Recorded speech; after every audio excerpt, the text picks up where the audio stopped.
사람을 인하여 모든 사람에 관하여 내 하나님께 감사한다 이렇게 기록하고 있습니다. 사역이 아니라 혹은 건물이나 그 밖에 다른 것으로 인해서 감사한 것이 아니라 사람에 대해서 감사하고 있다라는 것입니다.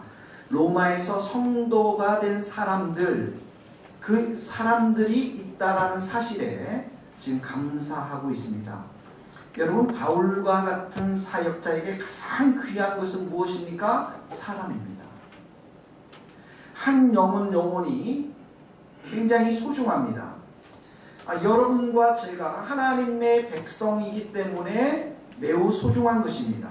저희 교회는 몇 분 안 되지만 매일 새벽 재단에 지키시는 성도님들이 있습니다. 제가 새벽 예배를 드릴 때, 첫 예배를 드리는데 반주자도 없이 2분, 3분 앉아놓고서 정말 새벽 기도를 하려니까 이게 이제 개척교회구나 실감을 했는데, 반주자가 와서 매일 새벽 기도를 드리고 성도님들이 오시고 새벽 재단을 지키는 성도님들이 계시면서 이 새벽 기도회가 점점점 안정되어져 가는 것들을 보게 되어지는 거죠.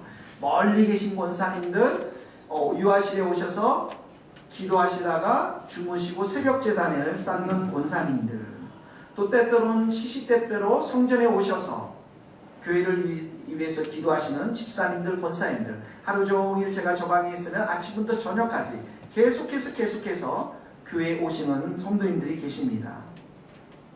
교회를 사랑하셔서 늘 기도하시고 드러나지 않지만 많은 것으로 섬겨주시고 인자하게 모든 성도를 품어주시는 우리 장로님도 계십니다. 주중에 기도 모임, 제자 훈련이 마치면 늘 점심 식사를 준비하시고 무더운 여름날에도 이렇게 땀 흘려 수고하시면서 행복해 하시는 우리 권사님, 집사님들도 계십니다. 주말이면 먼 곳을 마다하지 않고 금요일, 토요일 오셔서 이렇게 주일날 여러분들 드시는 맛있는 음식을 장만하시고 준비하시는 권사님들, 집사님들이 계십니다. 교회에 오셔서 마대자를 잡고서 구석구석을 청소하시는 분들, 또 이렇게 조용히 커피 믹스를 사들고 오셔서 그리고 아무도 몰래 두고 가시는 성도님들, 그리고 오늘도 우리가 봤지만 최고의 찬양을 하나님께 드리고 싶어서 110%의 그 은사들을 사용하고 헌신하는 우리 성가대 대원들, 이 주님의 몸된 교회를 섬기기 위해서 원건 각지에 오셔서 한 사람 한 사람 섬겨주시는 그 영혼이 얼마나 귀하고 감사한지 모르겠습니다. 정말 고맙고 감사합니다. 데살로니가전서 2장 9절에 보면 바울이 이렇게 고백합니다. 우리의 소망이나 기쁨이나 자랑의 면류관이 무엇이냐? 주님께서 강림하실 때 너희가 아니냐? 너희는 우리의 영광이요 기쁨이니라. 바울에게 있어서 데살로니가 교회 성도들이 자랑이요 면류관이요 기쁨이다라는 것이죠. 제게는 여러분들이 자랑이요 기쁨이요 면류관이 될 줄로 믿습니다. 저뿐만 아니라 모든 성도들이 서로서로에게 기쁨이 되고 자랑이 되는 교회로 우리 주님의 세교회가 새롭게 더 든든하게 서가게 될 줄로 믿습니다.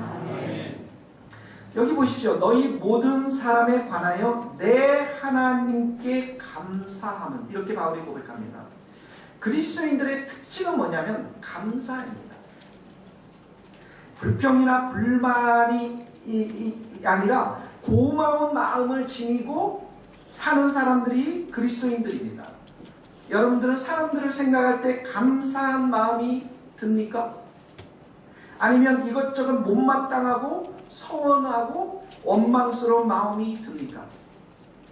우리 모두는 하나님의 형상으로 지음을 받았습니다. 그것만으로도 존귀한 자들입니다.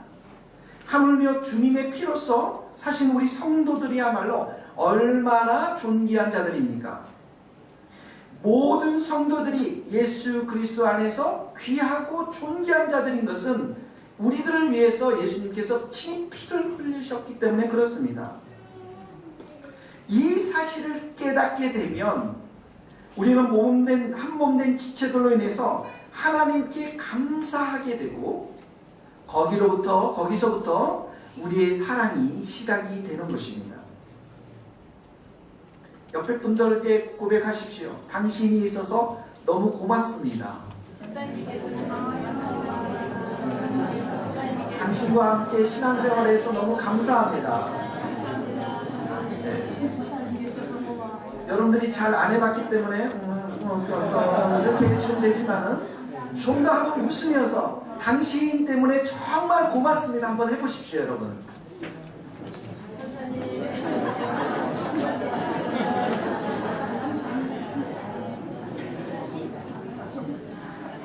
바울은 여기 8절에서 잘 보십시오. 무엇을 감사하고 있습니까? 8절에 보니까 내 하나님께 감사함은 너희 뭐라고요?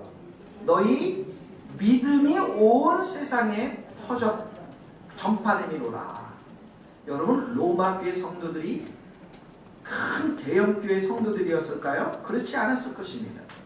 로마서 마지막 장에 이름들이 쫙 기록되어 있는데 그 이름 속에는 그 당시 왕실에서 일했던 머슴들, 종들의 이름들이 있었고요. 여자들, 그런 사람들의 이름도 기록되어 있습니다.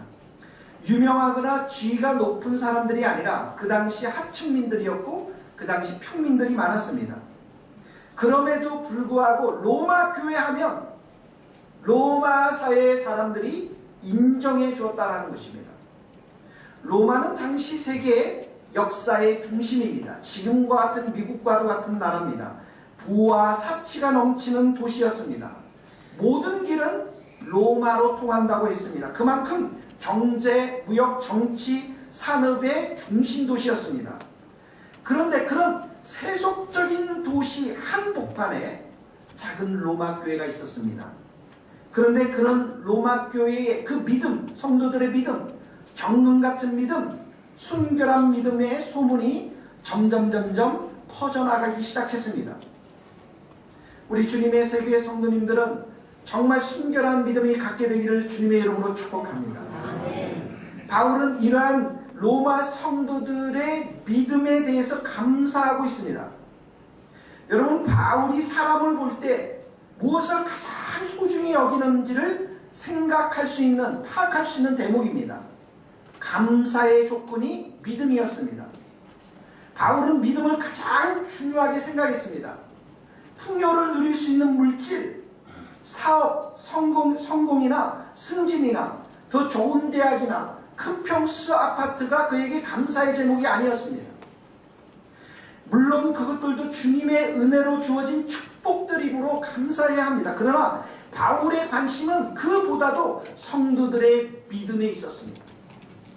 예수 그리스도에 대한 그 믿음이 점점 뿌리를 내리고, 그리고 그 믿음이 자라나고, 믿음이 성숙해지고, 그 믿음이 견고하게 자리를 잡는 것, 그것이 온 세상에 퍼져나가는 것을 바울은 감사하고 있다는 것이죠. 로마 교회 성도들이 믿음이 온 세상에 전파되었다. 이 말은 무슨 의미를 말합니까? 첫째로 이들은 다른 사람들과 달랐다는 거예요.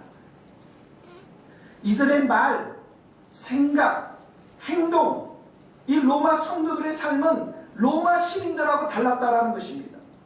성도들의 삶의 특징은 뭐냐면 구별됨입니다. 빛은 어둠과 구별이 됩니다. 소금은 부패한 것과 구별됩니다. 깨끗한 것은 더러움과 구별됩니다. 순결한 것은 더러운 것, 혼탁한 것과 구별됩니다.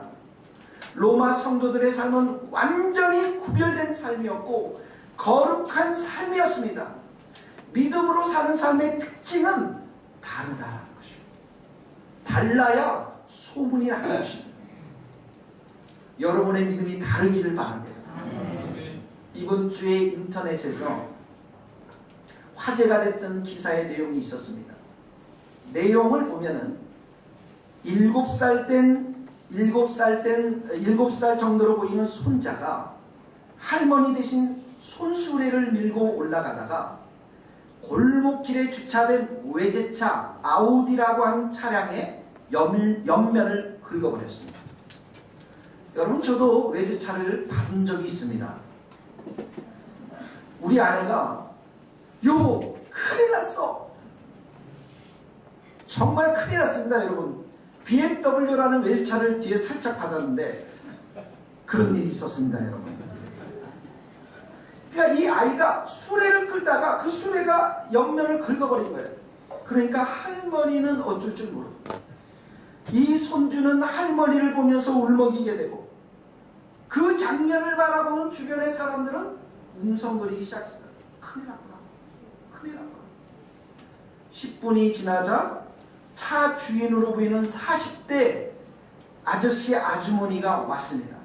오자마자 대뜸 할머니에게 고개를 숙이며 사과를 했습니다. 할머님, 제가 차를 주차장에 주차해야 되는데 인근 도로변에 주차해서 이렇게 통행에 방해가 됐고 때문에 손주가 부딪혀서 너무너무 죄송합니다. 너무너무 잘못했습니다. 그리고 이 차주 아주머니는 그 울먹이는 아이를 달랬다라는 그런 내용입니다. 여러분, 글 쓴 사람이 이렇게 글을 남겼어요. 저분들 인성이 부러웠다. 집에 오는 내내 정말 멋진 사람이다. 선한 사람이다. 사랑이 넘치는 사람이라는 생각이 들었다라고 덧붙였습니다. 여러분, 왜 이 글이 화제가 되었습니까? 달랐기 때문에 그렇습니다. 부부의 반응이 달랐기 때문에 그렇습니다. 달라야 소문이 나는 것입니다. 안 믿는 너나 믿는 나나 돈 좋아하고 너나 나나 다 이기적이고 교만한데 무슨 소문이 나겠습니까? 날 수도 있겠죠. 나쁜 쪽으로, 하나님 영광 가리는 쪽으로. 그러나 하나님을 영화롭게 하는 소문, 그리스도인들이 정말 다르더라라고 하는 소문은 우리가 어떤 상황에 있어서도 하나님의 거룩한 백성답게 살아갈 때에 소문이 나는 것입니다. 사랑하는 성도 여러분, 성령 충만하시고 은혜 충만할 수 있기를 바랍니다. 그래서 여러분들이 거룩한 삶을 살아갈 수 있기를 바랍니다. 창세기 13장에 보면 아브라함과 롯의 목자들이 싸웁니다. 대판 싸웁니다.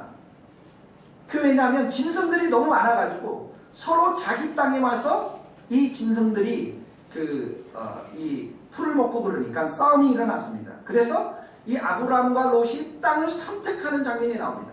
그때 롯이 선택한 땅은 뭐냐면 요단들을 선택합니다. 이 요단들은 첫 번째로 물이 넉넉했습니다. 물이 넉넉했다는 게 뭐예요? 농사가 잘 되고 풍족했다는 것입니다. 두 번째는 뭐냐면 그 땅이 요단들이 여호와의 동산 같았다. 에덴 동산 같았다라는 거예요. 얼마나 완벽한 환경을 갖췄으면 그런 여호와의 동산 같다라는 표현을 썼습니까? 세 번째는 그 땅이 애굽 땅과 같더라. 애굽 땅과 같았더라.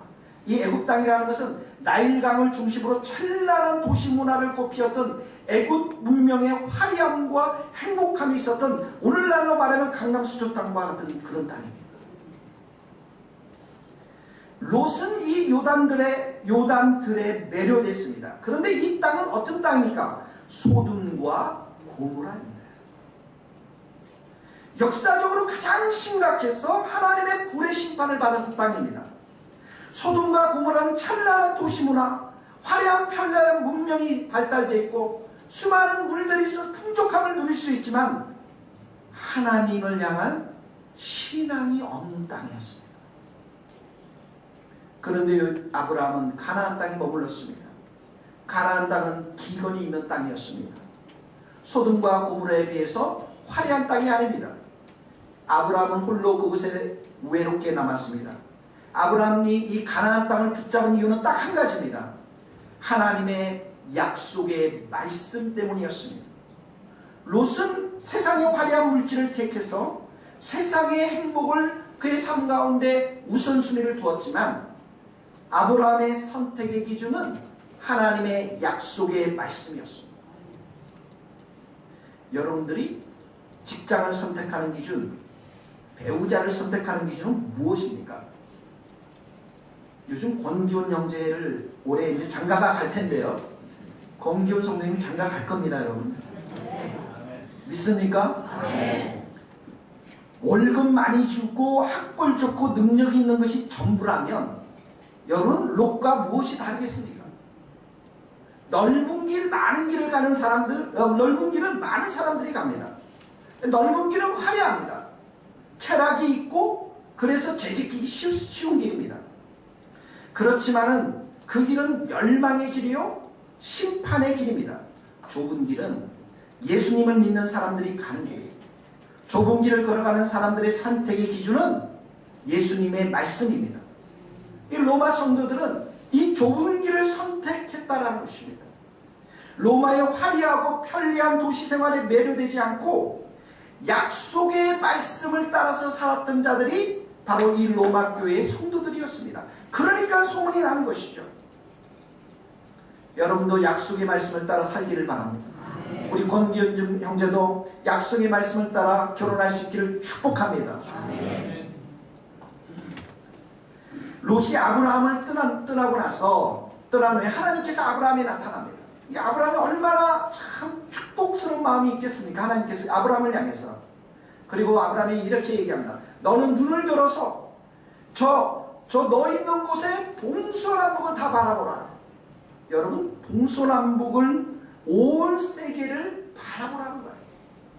믿음으로 온 세계를 바라보라는 것입니다. 세상의 눈이 아니라 하나님의 눈으로 온 세상을 바라보라는 것이죠. 여러분 믿음이라는 것은 이성과 상식과 경험을 뛰어넘어서 하나님의 눈으로 온 세상을 바라보는 것입니다. 예수님을 만나게 되면 예수님을 믿게 되면 그래서 우리에게는 새로운 세계가 열려집니다. 믿습니까 여러분? 여러분 사도 요한은 밤모습에서 유배 생활을 했습니다. 유배당한 섬이니까 유배당한 사람들이 사는 섬이니까 문명의 혜택이 없을 것입니다. 편안함을 기대할 수 없었을 것입니다. 버려진 땅이요 절망의 땅이었습니다. 그런데 그는 거기에서 새로운 세계를 경험합니다. 하늘의 문이 열리고 이리로 올라오라는 하나님의 음성을 듣고 온 세상을 향한 하나님의 종말의 비밀을 거기서 그가 경험하면서 요한계시록을 남기게 됩니다. 믿음이 있는 자에게는 새로운 세계가 열립니다. 구두 닦기 소년 윌리엄 캐리라는 사람이 있습니다. 예배 시간에 믿음으로 새로운 세계를 보았습니다. 그래서 그 당시 가장 미개의 땅, 그 당시 미개인의 땅이었던 인도에 가서 복음을 전하고 대학을 세우고 그리고 현대 선교사들의 아버지가 되었습니다. 마틴 루터는 캐톨릭이라고 하는 그런 종교적 틀 안에 갇혀 있었던 신부였습니다. 그런데 로마서를 통해서 새로운 믿음의 세계를 보았고 마침내 종교개혁을 통해서 새로운 세계, 개신교의 문을 탄생시킨 장본인이 되었습니다. 스코틀랜드의 존 낙스는 캐톨릭을 따르던 메리 여왕으로부터 생명의 위협을 받아서 유럽과 잉글랜드를 이렇게 피신하면서 새로운 믿음의 세계를 보았습니다. 그리고 이 존 낙스를 통해서 장로교가 새롭게 시작이 되었습니다. 영국의 C.T. 스터트라고 하는 청년이 캠브리지 대학이라고 하는 가장 좋은 대학을 졸업하고 성공이 보장되어 있는 그런 학생이었습니다. 유명한 사업가이면서 많은 사람들로부터 존경과 부름을 받았던 귀족 가문의 출신 학생이었습니다. 그런데 그가 예수님을 새롭게 만나면서 새로운 세계를 경험하게 됩니다. 믿음으로 중국 땅을 바라보며 허드슨 테일러와 함께 중국 선교사로 가게 되고 중국 선교사를 다녀온 데는 아프리카 땅을 품고 아프리카의 선교사로 평생을 헌신하면서 자신의 몸을 아프리카 땅에 묻게 합니다.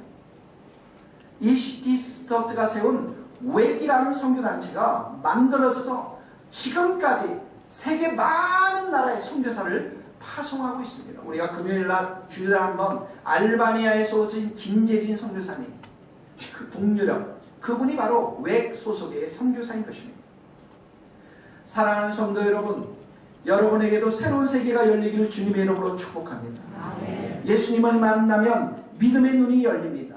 믿음을 통해서 새로운 세계를 바라봅니다. 이전에 상상할 수 없었던 새로운 인생을 살게 되는 것입니다. 이 세상 사람들이 추구하는 세속적인 가치관과 전혀 다른 세상을 살아가게 될 줄로 믿습니다. 이런 삶이야말로 예수님께서 우리에게 말씀하신 빛과 소금의 삶인 것입니다. 사랑하는 성도 여러분, 나의 삶은 정말 세상의 삶과 다른가? 정말 구별되어 있는가? 여러분 스스로에게 질문해 보시기 바랍니다. 하나님께서는 여러분이 세상과 다르기를 기대하십니다.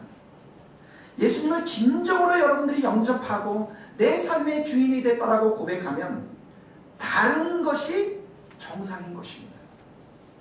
내 삶을 돌아보는데 세상 사람과 내가 전혀 다르지 않다. 그렇다면 여러분들은 심각한 믿음의 장애를 가지고 있는 것입니다. 우리 주님의 세교의 성도들은 한 번도 빠짐없이 세상 사람들과 다르다는 칭찬을 듣는 삶을 사시기를 주님의 이름으로 간절히 축복합니다. 빛된 삶, 소금된 삶을 살아야만 우리의 삶을 통해서 전도와 구원의 열매를 맺게 될 줄로 믿습니다. 여러분, 로마 성도들의 믿음이 온 세상에 전파되었다는 말은 그 타락한 로마 세계에 있어서 성도들의 믿음이 순결하고 정금과도 같았다는 것이죠. 여러분, 정금과 같은 믿음은, 금과 같은 믿음은 불순물이 조금도 섞여 있지 않습니다. 세상의 성공과 돈과 명예를 탐하는 믿음은 불순물과 섞여 있습니다. 여러분, 당시에는 로마의 세상적인 것과 그 세속적인 것으로 가득 차 있습니다. 그럼에도 이 로마의 성도들은 이런 세속적인 죄와 죄의 그 능력, 죄의 영향력 아래 있지 않았다는 것입니다. 정금 같은 이 믿음이 하나님 중심, 성전 중심, 말씀 중심으로 그들의 인생을 이끌었기 때문에 그렇습니다. 이러한 믿음은 불시험을 통과한 불순물이 없는 믿음인 것입니다. 하나님은 우리의 시련과 고난이란 용광로를 통해서 여러분들에게 믿음을 단련시킵니다. 시련과 고난을 만나는 성도들은 하나님을 찾게 됩니다. 그때 만나는 하나님을 통해서 우리의 믿음이 자라나게 됩니다. 이런 믿음은 결코 사라지지 않고 점점 소문이 나게 되었습니다. 작은 시련과 작은 시험은 작은 믿음을 낳습니다. 큰 시련과 큰 시험은 큰 믿음을 낳습니다. 여러분들은 큰 믿음 갖기를 바랍니다. 그러려면 큰 시련과 시련이 있습니다. 아멘 했으니까 기대하십시오. 여러분, 작은 시련이 뭡니까? 작은 시련은 방황을 끝내고 돌아오면 됩니다. 교회를 등지로 살다가 시련을 만납니다. 다시 돌아오면 됩니다. 이것이 믿음의 첫 출발이 되는 것입니다. 여러분, 탕자가 아버지의 품을 떠났습니다. 세상에서 연락을 즐겼습니다. 해결책은 간단합니다. 아버지의 품으로 돌아오면 그만입니다. 교만을 회개하고 겸손한 믿음을 가지면 됩니다. 탕자의 시련은 작은 시련이었습니다. 그보다 조금 더 큰 시련, 그 시련은 구약의 열왕기하 5장에 나옵니다. 문둥병에 걸린 군대 장관 나아만의 이야기입니다. 나아만 쓸 수 있다면 여러분. 근데 그는 하찮은 여종의 말을 들어야 했습니다. 무명의 선지자 엘리사를 찾아가야만 했습니다. 그뿐만이 아니라 이 엘리사가 이 군대 장관을 보기 위해서 밖으로 나오지도 않았습니다. 종을 시켜서 요단강 그 더러운 물에 7번 몸을 씻으라고 했습니다. 나만에게는 이 모든 것이 아주 자존심이 상하는 일이었습니다. 여러분, 우리가 자존심을 끊는 거 쉽지 않습니다. 나보다 못한 사람 앞에서 내가 겸손하는 것 어려운 일입니다. 사람들에게는 모두 이 자존심을 지키고 싶은 본능이 있습니다. 그런데 이 자존심을 꺾어야만 믿음이 자라나고 하나님이 예비한 깨끗함의 축복을 받을 수가 있는 것입니다. 여러분들은 자존심을 다 버릴 수 있기를 바랍니다.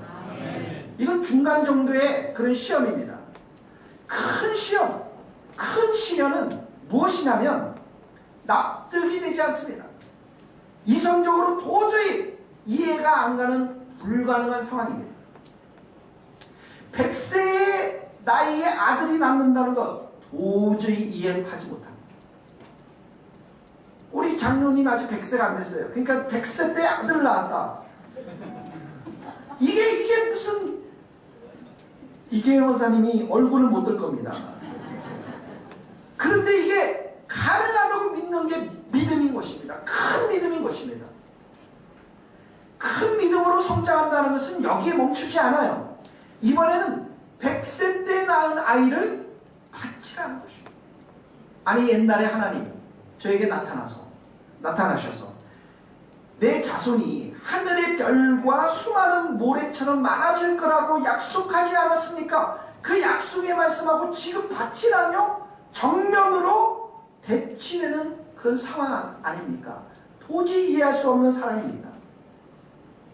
그래도 주님께서 말씀하셨으니 가는 것, 순종하는 것, 여기에 큰 믿음이 있는 것입니다. 주신 이도 주님이시고 취하신 이도 하나님이시니까 현실은 이해되지 않지만 하나님의 그 명령 앞에 순종하는 것, 큰 믿음이 있을 때만 가능하게 됩니다. 결국 하나님은 순양을 준비해 놓고 여호와 이레의 하나님을 새롭게 경험하는 믿음 가진 자에게만 주는 축복과 승리를 경험케 하지 않습니까? 사랑하는 성도 여러분, 여러분들에게 믿음이 있으면 하나님은 반드시 상급을 주실 줄 믿습니다. 여러분들의 믿음이 큰 믿음이면 큰 승리를 여러분들에게 주실 줄 믿습니다. 납득도 되지 않고 이해되지 않고 전혀 합리적이지 않은 명령이 주어져도 순종하는 것, 큰 믿음으로만 가능합니다. 왜 이런 환경과 상황을 주셨습니까? 수없이 묻고 또 묻는 것은 원망과 불평이 될 수 있습니다. 원망과 불평을 살았던 이스라엘 백성들은 다 광야에서 죽고 말았습니다. 원망과 불평이라는 것은 자기 수준에서 이해가 되지 않기 때문에 생겨나는 것입니다. 자기 수준으로 살아가겠다고 하는 고집인 것입니다. 하나님의 수준과 하나님의 차원에서 살기 위해서는 자기 수준의 삶을 버려야 합니다. 우리가 다 이해하고 합리적으로 생각해서 맞기 때문에 가는 게 아닙니다. 그저 주님을 믿고 가는 것입니다. 어린아이처럼 주님을 믿고 가는 것입니다. 그런 가운데 하나님의 은혜와 축복이 있는 줄 믿습니다. 사랑하는 성도 여러분, 여러분들의 믿음이 이런 정금 같은 믿음, 순결한 믿음을 가질 수 있기를 바랍니다. 이런 믿음을 가질 때만 우리 교회가 점점 소문이 나게 될 줄로 믿습니다. 이 8, 9절은 사실 이 바울이 중보기도를 하는 것입니다. 다시 한번 8절 9절 한번 읽어봅시다. 먼저 내가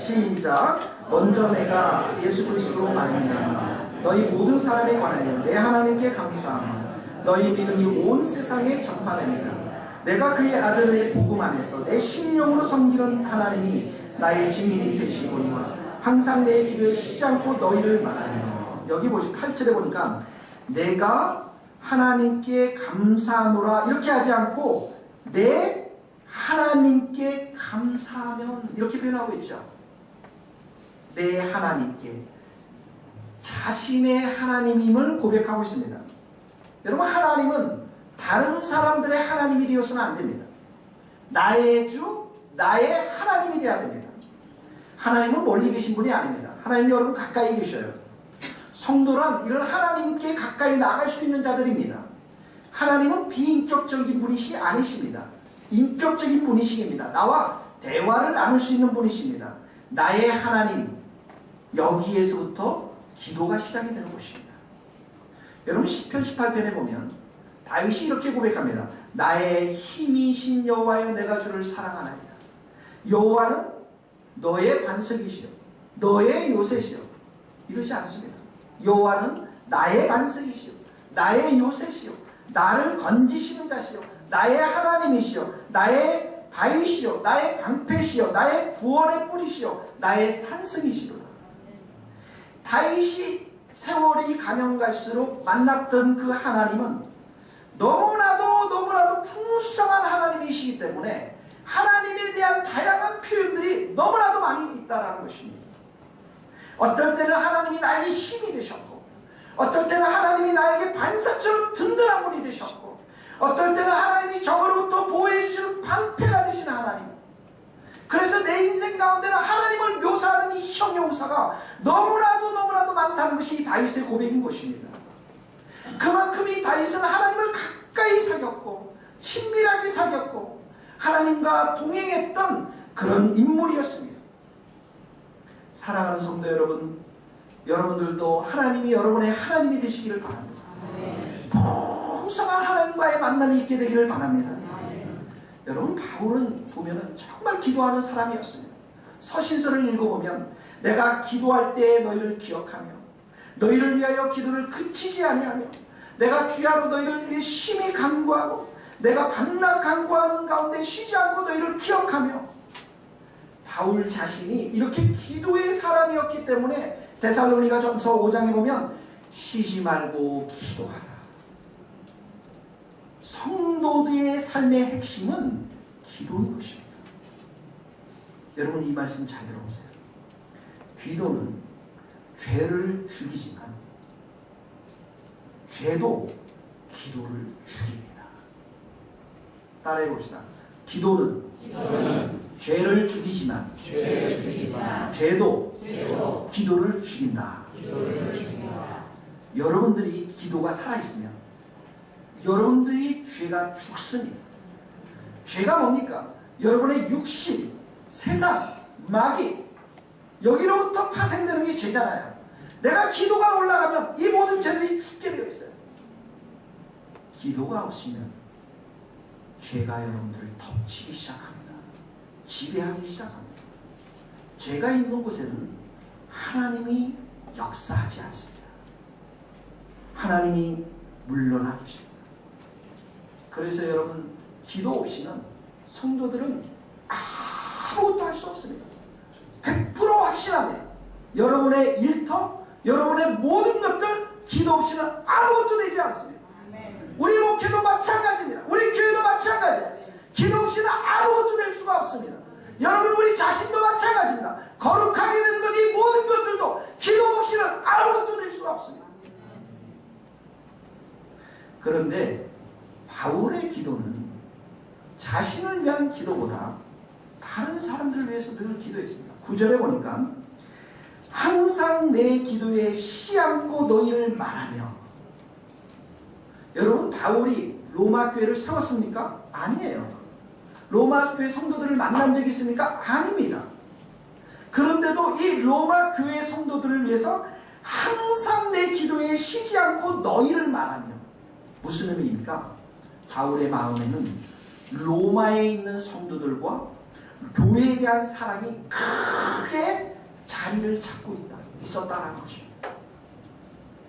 여러분들은 정말 주님을 사랑하십니까? 그렇다면 여러분의 기도의 시간을 점검해 보십시오. 사랑하는 주님과 여러분은 얼마나 많은 대화를 하고 있습니까? 사랑하는 주님, 그 능력의 주님 앞에서 지체된 형제 자매들, 이 세교회를 위해서, 한국교회를 위해서, 그리고 이 민족을 위해서, 북한 땅을 위해서, 선교를 위해서 여러분은 얼마나 기도하고 계십니까? 저는 여러분들이 정말 기도의 사람이 될 수 있기를 간절히 바랍니다. 여러분, 사랑이 무엇입니까? 사랑하면 내가 가진 모든 것을 그 사랑하는 대상에게 다 주어도 아깝지 않습니다. 보상도 기대하지 않지만 줄 때 기쁨이 넘칩니다. 주님이 이런 사랑을 우리에게 해주셨습니다. 죄에 빠져 영원히 심판받을 수밖에 없는 우리 인생들을 불쌍히 여기시고 이 땅에 오셨습니다. 그리고 가지신 모든 것을 아낌없이 주었습니다. 예수님이 우리에게 치유도 주셨습니다. 용서도 주셨습니다. 그리고 자유도 주셨습니다. 진리도 주셨습니다. 그리고 자신의 생명까지 다 주셨습니다. 왜 그렇게 하셨습니까? 우리를 사랑하기 때문에 그렇게 하신 것입니다. 그리고 여러분, 예수님이 지금 하나님 보좌 우편에 앉아 계신데 그곳에서 무엇을 하고 계십니까? 우리를 위해서 기도하고 계신다라고 성경은 기록하고 있습니다. 로마서 8장 34절에 보면 그는 하나님 우편에 계신 자요 우리를 위하여 간구하시는 자신이다. 여러분 한 사람 한 사람의 이름을 불러가면서 기도하고 있습니다.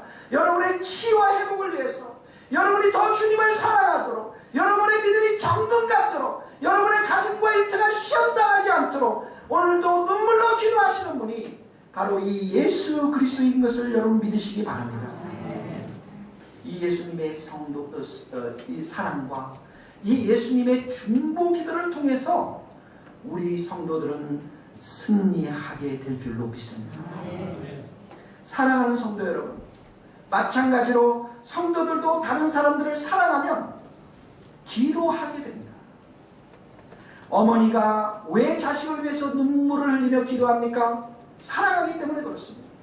그토록 방황했던 어거스틴이 어떻게 성자가 되었습니까? 어머니의 사랑과 어머니의 기도가 있었기 때문에 그렇습니다. 사랑하면 기도하게 됩니다. 기도하면 그 사랑의 마음이 더해지는 것, 이것이 그리스도인들만의 놀라운 사랑법인 것입니다. 여러분 원수들이 있습니까? 서운한 사람들이 있습니까? 그러면 이렇게 기도하십시오. 따라해보세요. 사랑합니다. 축복합니다. 사랑합니다. 축복합니다. 100번 하십시오. 기도할 때 마음이 확 바뀌어질 것입니다. 그 사람 나 미워해도 상관없어요. 나는 사랑하기 때문에 그 사랑의 마음을 하나님께서 부어주시고, 사랑하는 자들에게 하나님의 더 큰 사랑을 부어주시고 은혜를 부어주시고 하나님이 함께 하심을 여러분들 인생을 통해서 보여줄 줄로 믿습니다. 군에 가 있는, 해외에 있는 자녀, 내가 너를 위해서 매일 새벽 제단에 나가서 기도하고 있단다. 이처럼 사랑이 담겨진 고백이 어디에 있겠습니까? 권사님, 집사님 염려 마세요. 건강하십시오. 제가 기도하고 있습니다. 장로님, 목사님 건강하십시오. 제가 기도하고 있습니다. 교회를 위해서 기도하고 있습니다. 이것이 가장 큰 힘이 되는 격려이고, 그리고 가장 귀한 선물인 줄 믿습니다. 여러분들을 위해서 눈물로 기도해 줄 사람이 있습니까? 항상 쉬지 않고 나를 위해 기도해 주는 사람이 있다는 것은 행복한 것입니다. 여러분 가운데서도 이런 사랑의 마음이 넘쳐서 서로를 위해서 중보할 수 있기를 바랍니다. 오늘 우리 송감래 권사님 아들님하고 나오셨는데 지난번에 한번 나오시고 전화 드렸어요. 못 나오시겠다는 거예요. 여러 가지. 근데 저는 매일 기도하십니다. 저 아드님을 위해서 기도합니다. 하나님 믿음을 위해서 기도하고 새로운 정말 좋은 배우자 만나서 가정 갖도록 기도해 왔습니다. 권사님을 위해서도 기도했습니다. 나오셨잖아요. 할렐루야. 우리의 최고의 사랑은 기도인 것입니다. 여러분 저를 위해서 기도해 주십시오. 우리 사역자들을 위해서 기도하십시오. 서로를 위해서 기도하십시오. 우리의 순모임이 살아나야 될 텐데, 가장 살아난다는 첫 번째 의미는 뭐냐면 우리 서로를 위해서 기도해 주는 것입니다. 믿습니까? 그럴 때 우리는 행복한 교회, 사랑이 넘치는 교회, 믿음으로 소문난 교회가 될 줄로 믿습니다. 같이 기도하시겠습니다. 이 시간에 우리가